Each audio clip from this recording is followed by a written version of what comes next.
시편 110편. 여호와께서 내 주에게 말씀하시기를 내가 내 원수들로 내 발판이 되게 하기까지 너는 내 오른쪽에 앉아 있으라 하셨도다. 여호와께서 시온에서부터 주의 권능의 규를 내보내시리니 주는 원수들 중에서 다스리소서. 주의 권능의 날에 주의 백성이 거룩한 옷을 입고 즐거이 헌신하니 새벽 이슬 같은 주의 청년들이 주께 나오는도다. 여호와는 맹세하고 변하지 아니하시리라. 이르시기를 너는 멜기세덱의 서열을 따라 영원한 제사장이라 하셨도다. 주의 오른쪽에 계신 주께서 그의 노하시는 날에 왕들을 쳐서 깨뜨리실 것이라. 문 나라를 심판하여 시체로 가득하게 하시고 여러 나라의 머리를 쳐서 깨뜨리시며 길가의 시냇물을 마심으로 그의 머리를 드시리로다.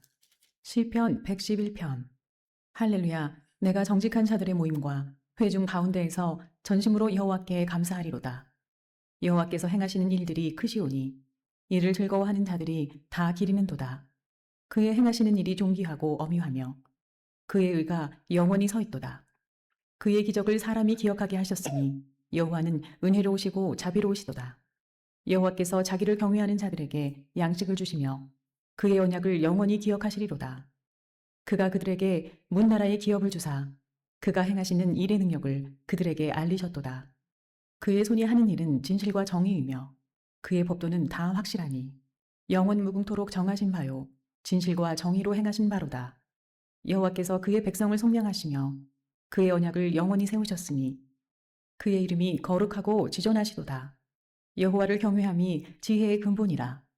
그의 계명을 지키는 자는 다 훌륭한 지각을 가진 자이니 여호와를 찬양함이 영원히 계속되리로다.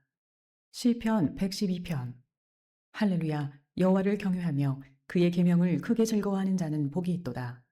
그의 후손이 땅에서 강성하며 정직한 자들의 후손에게 복이 있으리로다. 부와 재물이 그의 집에 있으며 그의 공의가 영구히 서 있으리로다. 정직한 자들에게는 흑암 중에 빛이 일어나나니 그는 자비롭고 긍휼이 많으며 의로우니로다. 은혜를 베풀며 구워주는 자는 잘 되나니 그 일을 정의로 행하리로다. 그는 영원히 흔들리지 아니하며 의인은 영원히 기억되리로다. 그는 흉한 소문을 두려워하지 아니하며 여호와를 의뢰하고 그의 마음을 굳게 정하여도다. 그의 마음이 견고하여 두려워하지 아니할 것이라. 그의 대적들이 받는 보응을 마침내 보리로다. 그가 재물을 흩어 빈궁한 자들에게 주었으니 그의 의가 영구히 있고 그의 뿔이 영광 중에 들리리로다.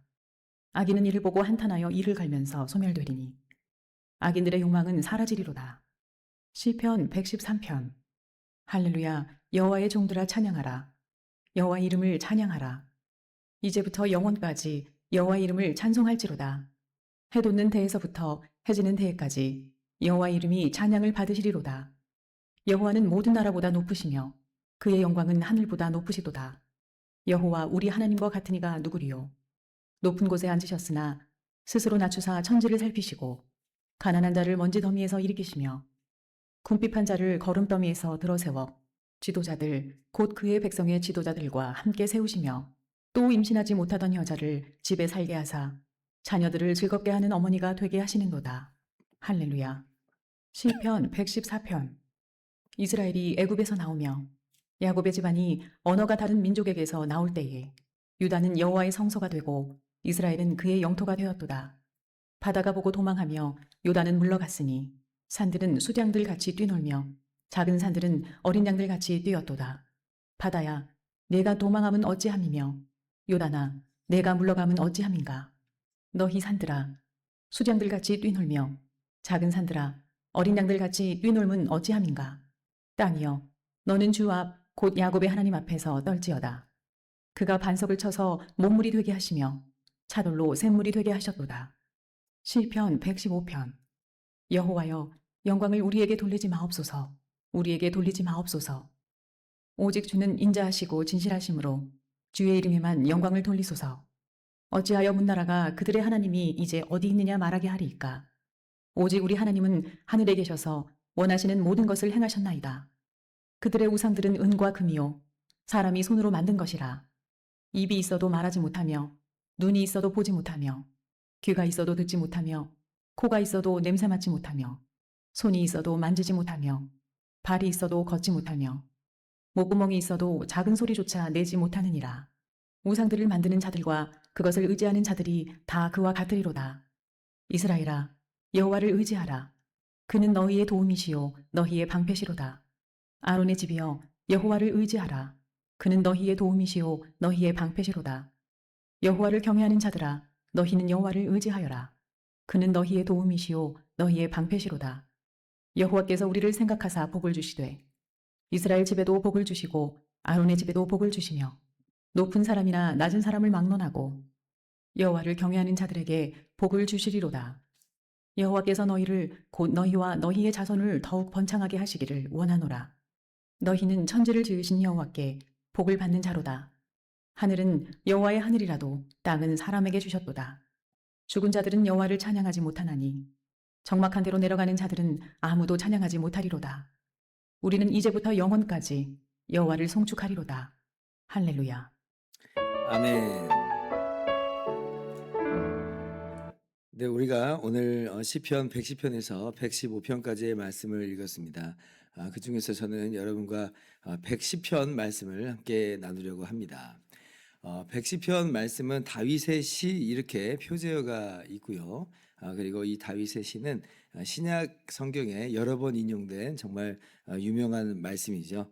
장르로 따진다면 이 110편은 메시아 시편이다라고 그렇게 우리가 이야기를 합니다.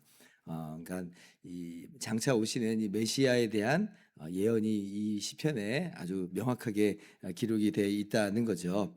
그래서 이제 1절 말씀을 보면 여호와께서 내 주에게 말씀하시기를 내가 내 원수들로 내 발판이 되게 하기까지 너는 내 오른쪽에 앉아 있으라 하셨도다. 이렇게 말씀이 이렇게 있어요. 근데 이제 누구의 시라고 그랬어요? 누가 노래한다고 그랬어요? 다윗이 노래를 하는 거예요. 다윗이 지금 이스라엘의 왕이고 이스라엘의 주로 그렇게 알려져 있는데, 그런데 지금 그 다윗이 지금 여호와께서 내 주께 말씀하시기를 이렇게 이야기를 한다는 거예요. 그러면 여기 내 주는 도대체 누구냐라고 그렇게 물어볼 수가 있는 거죠. 다윗보다 높은 이는 하나님밖에 없는 것인데, 근데 다윗이 지금 내 주다. 하나님께서 내 주에게 말씀하시기를, 여호와께서 내 주에게 말씀하시기를. 그러니까 이게 지금 무슨 얘기냐라고 하는 것을 지금 우리가 생각하지 않을래야 않을 수가 없는 거죠.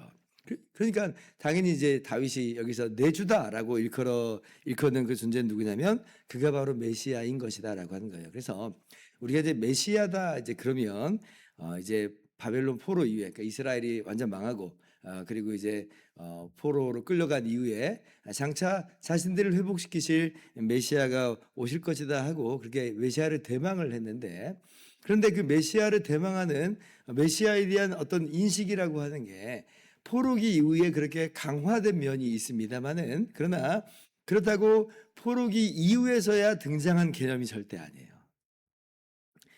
이 메시아라고 하는 개념은 이미 다윗 시대에서부터 소망하고 대망한 바로 그런 존재인 것이죠. 그러니까 다윗의 후손으로 오지만 그러나 다윗의 주가 되시는 바로 그분이 진정한 왕이시고 그분이 진정한 나라를 이루실 것이다라고 하는 대망을 이미 다윗서부터 하나님께서 다윗에게 알게 하신 것으로부터 시작이 되었고, 그리고 나중에 이제 이 바벨론 포로기를 거치면서 그렇게 이제 메시아가 다시 오시기를, 그래서 모든 것을 회복시키시기를, 다스려 주시기를 대망하는 것이 강화되고 그렇게 이제 간구하는 바가 되었다라고 하는 것이죠. 그래서 이제 이 부분을 가지고 예수님께서 이것이 바로 예수님 당신이심을 이스라엘 사람들, 그 당시 유대인들에게 이야기한 것을 우리가 잘 알고 있습니다. 이스라엘 그 예수님 당시에도 심지어 이제 유대인들이 지금 이 메시아라고 하는 존재를 그래서 다윗과 같은 존재로 그만 이해를 했어요. 다윗이 지금 예전에 자신들을 그렇게 부강하게 만들어줬으니까 바로 그냥 다윗과 같은 바로 그분이 오실 것이다라고 하는 굉장히 단편적인 이해고 단순한 이해, 또 어떻게 보면 일부의 그 이해만을 가지고 그렇게 대망하였던 것인데, 그런데 예수님께서 그들의 잘못된 이해를 교정하셨던 그 내용이 어떤 말씀을 근거로 했냐면 바로 오늘 이제 시편 110편 말씀을 근거로 해서 그들의 잘못된 이해를, 부족한 이해를 교정해 주신 거죠. 그 내용이 어디 나오냐면 마태복음 24장 41절에 나와 있습니다. 이제 예수님께서 십자가에 달리시기 일주일 전에 이제 사건이에요. 그때 이제 바리새인들이 예수님을 잡아 죽이려고 얼마나 많이 꼬투리를 잡고 애를 썼습니까? 막 세금 맞히는 문제, 뭐 부활 문제, 가장 큰 계명이 무엇이니까 나가면서 어떻게 하든 예수님을 넘어뜨리려고 하고 깎아내리려고 하고 이제 그랬던 것인데, 그때 예수님께서 모든 것을 다 지혜롭게 대답을 하시면서 그러면서 오히려 유대인들에게 반대로 질문을 하셨죠. 메시아 그리스도가 누구의 자손이냐라고 이제 오히려 물어보세요. 그러니까 사람들이 다 알고 있는 바대로 다윗의 자손입니다. 맞아요, 다윗의 자손으로 오신다라고 분명히 성경이 기록했으니까요. 그런데 예수님께서 그냥 단순한 다윗의 자손입니다라고 하는 그들의 일부의 이해, 단편적인 이해를 교정시키시는 것이 그 다음에 이 말씀이었던 거예요. 시편 110편 1절 말씀을 인용하면서 아니 근데 그럼 다윗이 그 메시아를 향해서 내 주라고 말씀하지 않았느냐, 근데 어찌 그의 자손이 되겠느냐 이렇게 말씀하네요.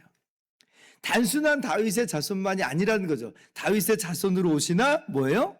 다윗의 주가 되시는 분이다 라고 하는 것을 그렇게 알려주는 거예요. 그러니까 이 바리새인들이 전혀 대답을 못하다가 이 예수님의 이 대답을 듣고는 맞거든요. 근데도 이제 예수님을 메시아로 인정하지 않고 오히려 이를 부득부득 가는 이제 그러한 모습을 우리가 이제 성경에서 볼 수가 있는 것입니다. 그래서 우리가 분명히 알아야 될 건 뭐냐면 메시아는 족보상으로는 분명히 다윗의 자손으로 오시는 게 맞지만, 그러나 그 실체에 있어서는 그 이상이다. 다윗의 주가 되신다라고 하는 것이에요. 자, 그런데 이제 이 말씀을 이제 베드로 사도도 이제 인용을 합니다. 사도행전 2장 35절에 바로 이 말씀을 인용하는 거예요. 이 말씀 인용하면서 예수님께서 부활하셔서 승천하셔서 하나님 보좌 우편에 앉으신 바로 그 메시아다, 그리스도다라고 하는 것을 선포하시는 내용이 이제 사도행전 또 한 번 인용이 돼 있는 겁니다. 다윗은 봐라, 하늘에 올라가지 못하지 않았느냐. 그러니까 네가 다윗 얘기하는 게 아니다. 다윗이 말한 바 바로 그 메시아가 오시는데 그가 바로 하늘에 올려져 하나님 보좌 우편에 앉으실 것이다. 근데 예수님께서 바로 그렇게 부활하셨으니 또 승천하셨으니 정말 예수님이 진정한 메시아다라고 하는 것이에요. 그래서 뭐예요? 바로 예수님이 참된 메시아임을 믿고 그 발 앞에 엎드리고 그분의 통치를 받아들여라 라고 하는 것이 이 베드로의 이 설교의 내용이었던 것이죠. 그래서 우리가 예수님이 어떤 분인지를 오늘 말씀 통해서 좀 명확히 알고, 그리고 예수님께서 진정한 메시아로서 하나님의 아들로서 이 땅 가운데 우리의 구원자로 오셨음을 우리가 고백하면서 주님 앞에 엎드리고 주님의 다스리심을 우리가 기꺼이 받아들이면서 그 뒤를 따라가는 우리의 모든 삶이 될 수 있기를 바랍니다. 2절 말씀 보면 여호와께서 시온에서 주의 권능의 규를 내보내시리니 주는 원수들 중에서 다스리소서. 주의 권능의 날에 주의 백성이 거룩한 옷을 입고 즐거이 헌신하니 새벽 이슬 같은 주의 청년들이 주께 나오는도다. 우리 이것도 이제 복음성가로 잘 알려져 있죠. 새벽 이슬 같은 주의 청년들이 이런 이제 복음성가가 있잖아요.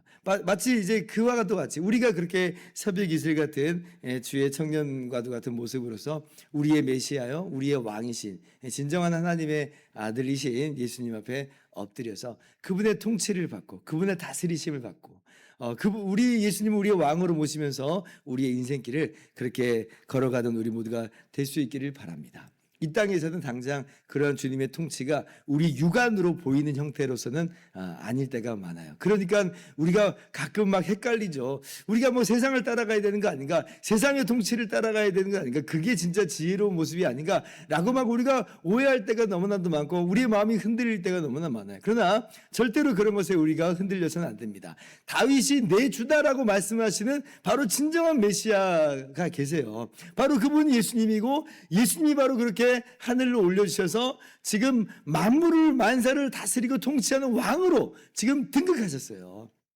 그렇게 주님께서 역사하고 계세요. 그러니까 우리 육안으로 보이진 않는다 할지라도 그러나 주님께서 실제로 지금 모든 것을 다스리시니 그리고 예수님이 다시 오시는 그날에 이 모든 것이 드러나게 되니 우리는 지금 이 순간서부터 우리 주님의 우리의 주가 되신 우리의 왕이 되신 예수님의 통치를 받으면서 나아가야 된다. 그래서 우리가 예수님을 나의 구원자다라고 하는 그런 바른 고백과 이해와 더불어서 반드시 우리가 가져야 되는 개념이 뭐냐면 예수님은 그러므로 우리의 왕이십니다.